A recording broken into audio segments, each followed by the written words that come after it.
ECG. There is three terms related to ECG. One is electrocardiogram, another is electrocardiograph, and third one is electrocardiography. Electrocardiogram, electrocardiograph, electrocardiography. ठीक है? Now let's see what is electrocardiogram. Heart के अंदर दो तरह की activities होती है, एक इलेक्ट्रिकल और दूसरी मैकेनिकल। तो अगर इलेक्ट्रिकल एक्टिविटी जो हार्ट के अंदर हो रही है, हार्ट के अंदर जो इलेक्ट्रिकल एक्टिविटी हो रही है उसको परमानेंट रिकॉर्ड कर ले। क्या कर ले? Permanent record. किस पे रिकॉर्ड कर ले? ग्राफ पेपर पे। हाँ, तो हार्ट के अंदर जो इलेक्ट्रिकल एक्टिविटी हो रही है उसको परमानेंट रिकॉर्ड कर ले। किस पे कर ले? ग्राफ पेपर पे। तो दैट इज ECG. तो what definition is? It is a permanent record of action potential और electrical activity occurring in the heart. तो हार्ट के अंदर जो भी इलेक्ट्रिकल एक्टिविटी हो रही है उन इलेक्ट्रिकल एक्टिविटीज को ग्राफ पेपर पे रिकॉर्ड करना ECG कहलाता है। ठीक है, समझ आ रही है क्वेश्चन? हाँ, क्या बोला मैंने? हार्ट के अंदर जो इलेक्ट्रिकल एक्टिविटी हो रही है उनको ग्राफ पेपर पे रिकॉर्ड करना ECG कहलाता है। This is the first definition. ठीक है, दूसरी डेफिनेशन नाम ही है इसका ECG, इलेक्ट्रोकार्डियोग्राफ। तो ग्राफ पेपर पे कुछ कर रहे हो क्या ना? ECG में ग्राफ पेपर ही होता है ना। तो ग्राफ पेपर पे कुछ उल्टी सी लाइनें लिखी होती है, तो जो उल्टी सी लाइनें ग्राफिकल रिप्रेजेंटेशन। क्या टर्म है? Graphical representation. क्या टर्म है? Graphical representation. किसका? इलेक्ट्रिकल एक्टिविटी का। किसका? इलेक्ट्रिकल एक्टिविटी का। कहाँ पे हो रही है? हार्ट में। किसकी सहायता से रिकॉर्ड कर रहे हो? By putting the electrode. क्या क्या लगा रहे हो? Electrode. It is A graphical representation of the electrical activity occurring in the heart with the help of electrode. तो सेकंड डेफिनेशन है ये क्या कि ग्राफिकल रिप्रेजेंटेशन। नाम है ना ECG, इलेक्ट्रोकार्डियोग्राफ। तो ग्राफ से आ जाएगा ग्राफिकल रिप्रेजेंटेशन। कौन सा रिप्रेजेंटेशन? Graphical representation. किसका? Electrical activity that occurring in the heart किसकी सहायता से रिकॉर्ड कर रहे हो? with the help of electrode। ठीक है, बताया? तो ECG it is a permanent record of action potential or electrical activity that occurring in the heart. और दूसरी definition, it is a graphical representation of electrical activity that occurring in the heart and that is recorded with help of electrode. समझ आए? हाँ, रटना नहीं है। Electrocardiogram या electrocardiograph. Graph से याद आएगा ग्राफिकल रिप्रेजेंटेशन। इसका इलेक्ट्रिकल एक्टिविटी का। कहाँ पे हो रही है? हार्ट में हो रही है। इसकी सहायता से ठीक है। पहली डेफिनेशन क्या थी? आप रिकॉर्ड कर रहे हो कुछ। क्या कर रहे हो? रिकॉर्ड कर रहे हो। किसको रिकॉर्ड कर रहे हो? एक्शन पोटेंशियल या फिर electrical activity. It is a permanent record of action potential और electrical activity that occurring in the heart. समझ आए? हाँ, so use the three terms. One is electrocardiogram, another is electrocardiograph, and third one is electrocardiography. Electrocardiogram, electrocardiograph, electrocardiography. अभी जो मैंने तीनों definition बताई that is electrocardiogram. Electrocardiogram. जिस paper पे आप इलेक्ट्रोकार्डियोग्राम को बनाते हो उस पेपर को आप इलेक्ट्रोकार्डियोग्राफ कहते हो। इलेक्ट्रोकार्डियोग्राफ इंस्ट्रूमेंट, वो पेपर जिस पेपर पे वो डिजाइन बनाते हैं, वो डिजाइन इज इलेक्ट्रोकार्डियोग्राम। इलेक्ट्रोकार्डियोग्राम किस पे बनाया जाता है? ग्राफ पेपर पे। तो उस ग्राफ पेपर को इलेक्ट्रोकार्डियोग्राफ कहते हैं। ठीक है, समझ आया? Now the third term I use electrocardiography.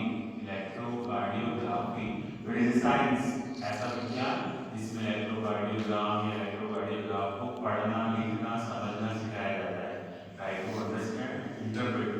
ECG को रिकॉर्ड करना, ECG को अंडरस्टैंड करना और ECG को इंटरप्रेट करना सिखाया जाता है। तो साइंस को हम इलेक्ट्रोकार्डियोग्राफी कहते हैं। हाँ, I use three term. One is electrocardiogram, another is electrocardiograph, and third one is electrocardiography. grafting. So what is graph? It is a permanent record of action potential occurring in the heart, है ना? That is electrocardiogram. Second definition is a graphical representation of electrical activity that occurs in the heart, and that is taken with help of electrode. That is electrocardiogram. Madam ji, मेरी तो book, हाँ, book में लिखा हुआ है ना सब, book में सब लिखा हुआ है, तो बात कर रहा हूँ मैं, हाँ, नॉलेज टू बी, नाम क्या तुम्हारा, समझ कर रहे हो ना, हाँ, सुचेता, बुक में सब लिखा हुआ है, ध्यान सुनो, चलो, तो पहली definition, it is a permanent record of action potential of the heart. Second definition is a graphical representation of electrical activity that occurs in the heart and recorded with the help of the electrode. ठीक है? Third definition, it is a sum of the electrical activity बात हुई है, it is sum of electrical activity that occurs in the heart. Heart के अंदर जो भी electrical activity हो रही है उनको आप रिकॉर्ड कर रहे हो, इस पे रिकॉर्ड कर रहे हो, ग्राफ पेपर पे, ग्राफिकल ग्राफ पेपर पे एक चीज तो लिखेंगे, ग्राफ पेपर तो लाइन नीचे है ना, ग्राफिकल रिप्रेजेंट करेंगे ना, graphical representation of electrical activity that occurs in the heart and recorded with the help of the electrode. ठीक है? ये जो लाइन खींची that is electrocardiogram. जिस पेपर पे खींची electrocardiogram, जिसमें लाइन खींचना, ये लाइन खींचना, ECG को रिकॉर्ड करना, ECG को समझना और समझ के E वेव का मतलब क्या है, हार्ट है, P वेव का क्या वैल्यू होगा, Q वेव का क्या वैल्यू होगा, उसको इंटरप्रेट करना. तो recording, understanding and interpreting the ECG, that is known as electrocardiogram. समझाया? हाँ? ठीक है. आगे चलते हैं कि इसका इम्पोर्टेंट क्या है? इम्पोर्टेंस क्या है? There is two terms. One is diagnosis and that is prognosis. दो शब्द होते हैं, एक diagnosis और दूसरा prognosis. क्या मतलब है? दोनों क्या मतलब है? तो जैसे सपोज एग्जाम्पल ले लो, मैं किसी को जॉइंट्स में पेन है, किसी को जॉइंट्स में पेन है. अगर एक 50-60 साल का व्यक्ति है, उसको जॉइंट्स में पेन है और उसको टक की आवाज आती है घुटनों में से और तेल लगाने से दर्द जो है कम हो जाता है, चलने फिरने से दर्द बढ़ता है, तो ऑस्टियोआर्थराइटिस का एक डिसीज है, उसको ऑस्टियोआर्थराइटिस है. मैंने डायग्नोज कर लिया कि वो बुढ़ा सा व्यक्ति है, उसकी घुटनों में टक की आवाज आती है, चलने फिरने से दर्द बढ़ता है, आराम करने से दर्द शांत हो जाता है. ठीक है? और एक्सरे कराया तो एक्सरे में ऑपरेशन देखे तो हमें डायग्नोज कर लिया कि उसको ऑस्टियोआर्थराइटिस है. ठीक है? तो दैट इज डायग्नोसिस. अब एक 40 साल का व्यक्ति है, उसके घुटने में दर्द है, उसके घुटने में स्वेलिंग आ रही है, बहुत तेज दर्द है, तो मैं कंफ्यूज हूँ क्या कि इसको ऑस्टियोआर्थराइटिस है या गाउटी आर्थराइटिस है या रियूमेटॉइड आर्थराइटिस है. Now I am confuse. मतलब मेरी डायग्नोसिस कुछ सिम्टम्स मुझे ऑस्टियोआर्थराइटिस के भी मिल रहे हैं, कुछ सिम्टम्स मुझे रियूमेटॉइड आर्थराइटिस के भी मिल रहे हैं और कुछ सिम्टम्स को गाउटी आर्थराइटिस के मिल रहे हैं. मैं कंफ्यूज हूँ. मेरे पास 3 डायग्नोसिस आएंगे. तो that is known as prognosis. समझाया? डायग्नोसिस का मतलब तुरंत पहचान लेना, प्रोग्नोसिस का मतलब सस्पेक्टेड है, ये भी हो सकता है, ये भी हो सकता है, ये भी हो सकता है. क्यों हो रहा है? क्योंकि लोगों को मुझे सिम्टम्स मिल रहे हैं. अब वो आप पे डिपेंड है कि आप कैसे उसको डायग्नोस करोगे, इन्वेस्टिगेशंस कराओगे, इन्वेस्टिगेशन से कंफर्म हो जाएगा कि क्या है. ये ना दो टर्म है, एक डायग्नोसिस, दूसरा प्रोग्नोसिस. डायग्नोसिस का मतलब बीमारी को पहचान लेना, प्रोग्नोसिस का मतलब जब मिलते जुलते बीमारी के सिम्टम्स मिलते हैं और हम डाउट में रहते हैं कि ये बीमारी है, ये बीमारी है, दैट इज प्रोग्नोसिस. ठीक है? समझ आया? तो जब हम ECG करते हैं तो ECG की जो वैल्यू है, ऐसा नहीं सारी हार्ट से डिजीज को ECG पहचान लेगा. ECG के अपने कुछ सीमाएं हैं, वो उन्हीं सीमाओं पर काम करता है ना. ये डायग्नोसिस और प्रोग्नोसिस हार्ट से रिलेटेड जो डिसीज हैं उनमें हेल्प करता है, लेकिन सारी डिसीज में नहीं करता. पहले हम जानते हैं कि किसमें हेल्प करता है. ठीक है? ECG helps in the diagnosis और prognosis of the few disease. सबसे पहले कार्डियक अरिथमिया, कार्डियक अरिथमिया और कंडक्शन डिफेक्ट. तो कार्डियक अरिथमिया और कंडक्शन डिफेक्ट क्या होता है कि अरिथमिया का मतलब क्या है? मतलब जनरली क्या है कि जब आपकी हार्ट धड़क रही है तो धड़कन जो है वो एक रेगुलर इंटरवल के बाद होती है. ऐसा नहीं है कि एक धड़कन हुई, उसके x टाइम के बाद दूसरी धड़कन हुई और x प्लस 1 टाइम के बाद तीसरी हुई और x प्लस 2 के बाद चौथी हुई, ऐसा नहीं है। दोनों के बीच में समय कितना है x, whatever जो भी है वो कितना है x। तो जो धड़कनें हो रही हैं आपका हार्ट कॉन्ट्रैक्ट रिलैक्स कर रहा है तो एक पर्टिकुलर समय अंतराल पे कर रहा है। अगर वो चेंज हो जाए, अगर वो चेंज हो जाए तो क्या होगा, अरिथमिया हो जाएगी। क्या हो जाएगा, अरिथमिया। आपकी जो हार्ट रेट है वो अनियमित हो जाएगी, उसके बीच में जो ड्यूरेशन है घंटे के बीच में वो बढ़ने लगेगा। जनरली फिजियोलॉजी में क्या होता है कि जो ड्यूरेशन है वो कैसा होना चाहिए, सेम, कैसा होना चाहिए, सेम। तो जब वो सेम नहीं रहेगा तो उस कंडीशन को बोलेंगे कार्डियक अरिथमिया। ठीक है। दूसरी जो टर्म है इट इज कंडक्शन डिफेक्ट। तो हार्ट के अंदर SA node, AV node, bundle of His, Purkinje fibre ये सब होते हैं। क्या होते हैं, SA node, AV node, bundle of His, Purkinje fibre. तो जो ऐसे नोड से वेव्स निकलती हैं, फिर वो एबी नोड पे पहुंचती हैं, फिर वो बंडल ऑफ विस पे पहुंचती हैं और फिर वो पूरे हार्ट में पर्किंजे फाइबर के थ्रू फैल जाती हैं। You know not. तो ऐसे नोड से वेव निकलना, एबी नोड पे पहुंचना, बंडल ऑफ विस पे पहुंचना, पर्किंजे फाइबर के थ्रू पूरे हार्ट में फैल जाना। अगर सपोज इसमें कहीं गड़बड़ है, किसी का ऐसे नोड फेल हो गया है ना, तो वेव्स जिस तरह से निकलनी चाहिए थी उस तरह से नहीं निकलेंगी। तो अगर कोई ऐसी बीमारी है तो वो ईसीजी की सहायता से आसानी से पहचानी जा सकती है। तो ईसीजी किस में हेल्प करता है, पहली बीमारी एरिथमिया। क्या शब्द है, एरिथमिया। एरिथमिया का मतलब क्या है, हार्ट रेट नियमित नहीं। क्या मतलब, हार्ट रेट नियमित नहीं। दूसरी बीमारी है कंडक्शन डिफेक्ट। क्या मतलब, कंडक्शन डिफेक्ट। इसका मतलब हार्ट का जो कंडक्शन सिस्टम है, SA node, AV node, bundle of His, Purkinje fibre, उसमें कहीं ब्लॉक हो गया है या हार्ट फेल हो रहा है तो अभी कंडक्शन में डिफेक्ट है, तो उस तरह की बीमारी को ईसीजी डायग्नोस कर लेगा। सेकंड है इस्चेमिया और इंफार्क्शन। इस्चेमिया और इंफार्क्शन। इस्चेमिया का मतलब क्या है, दो शब्द है, एक इस्चेमिया और एक इंफार्क्शन। सपोज ये कोई बॉडी का ऑर्गन है, ठीक है, और इसमें ब्लड सप्लाई आ रही है, ठीक है। अब क्या होगा कि जो ब्लड सप्लाई में ब्लॉकेज हो गया है, यहाँ पे क्या हो गया, ब्लॉकेज। तो इसको ब्लड सप्लाई मिलना कम हो जाएगी, हो जाएगी, तो दैट इज इस्चेमिया।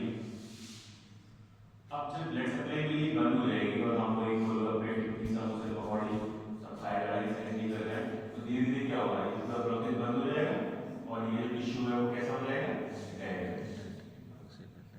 कैसा हो जाएगा। तो अभी जो ब्लड सप्लाई हैम्पर हुई थी, ब्लड सप्लाई कम हुई थी, दैट वाज कार्डियक इस्चेमिया।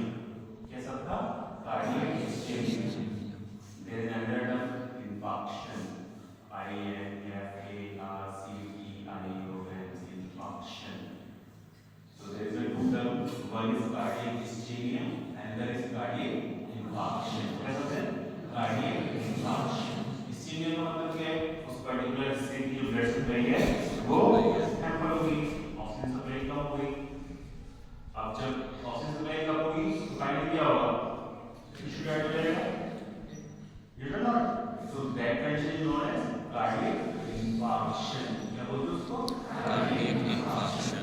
जो ईसीजी हेल्प करता है सबसे पहले एरिथमिया और कंडक्शन डिफेक्ट, इसमें हेल्प करता है एरिथमिया और कंडक्शन डिफेक्ट। दूसरी बीमारी इस्चेमिया एंड इंफार्क्शन, इस्चेमिया और इंफार्क्शन, ठीक है। उसके बाद तीसरी बीमारी that is chamber enlargement, chamber enlargement, cardiomegaly. क्या शब्द है, कार्डियोमिगैली, बोलती है बड़े दिल वाला, तो बड़े दिल वाला बड़े चोरी की बात नहीं है, बीमारी कार्डियोमिगैली। क्या शब्द है, कार्डियोमिगैली, कार्डियोमिगैली। अगर किसी का लीवर बढ़ जाएगा उसको बोलेंगे हेपेटोमिगैली, क्या बोलेंगे, हेपेटोमिगैली। ऐसे किसी का दिल बढ़ जाएगा तो दैट इज कार्डियोमिगैली, चैम्बर इनलार्जमेंट। तो अगर किसी के चैम्बर बड़े हो गए तो उसमें भी ईसीजी जो है डायग्नोसिस में हेल्प करता है।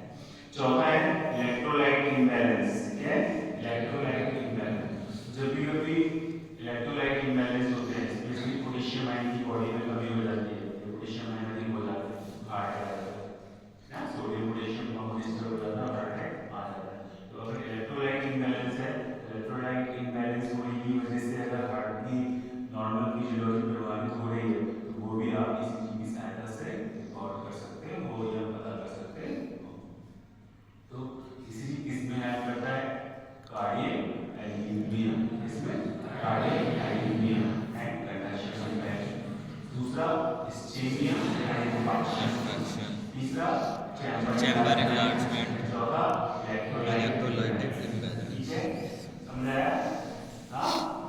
नहीं?